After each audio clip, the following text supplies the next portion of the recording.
আজকে হাউস চলাকালীন বিরোধী দলনেতা শুভেন্দু অধিকারী সহ বাকি 3জন বিধায়ককে সাসপেন্ড করলেন স্পিকার, কি বলবেন?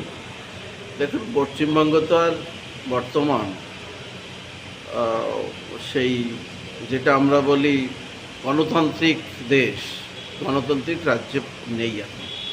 টোটালি মুসলিম তোষণের দিকে চলে গেছে এই রাজ্য।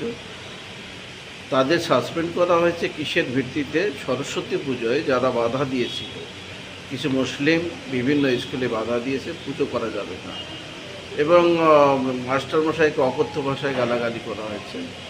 এইসবের প্রতিবাদ করার জন্য ওএলএনএমে প্রতিবাদ করেছিল শুভেন্দু দা একা, বাকি সবাই যে যার জায়গায় দাঁড়িয়ে।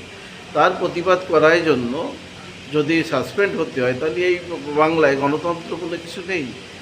পাবলিক যে ভোট দিয়ে, সাধারণ জনগণ ভোট দিয়ে জনপ্রতিনিধি করেছে জনতার কথা তুলে ধরার জন্য, সেই কথাই যদি না তুলতে পারে, তাহলে এখানে কি তানাশাহী সরকার চলছে না তালিবানি সরকার চলছে?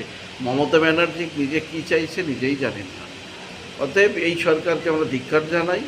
এই সরকার যদি থাকে, বাংলায় আগামী দিনে সিরিয়া, পাকিস্তান, বাংলাদেশের মতন দিন হয়তো আমাদের তালিবানের মতন দিন দেখতে হতে পারে। অতএব এই অপদার্থ সরকারকে তার ইমিডিয়েট আমাদের এই সামনে যে নির্বাচন আসছে বঙ্গোপসাগরে ছুঁড়ে ফেলা দরকার আসছে।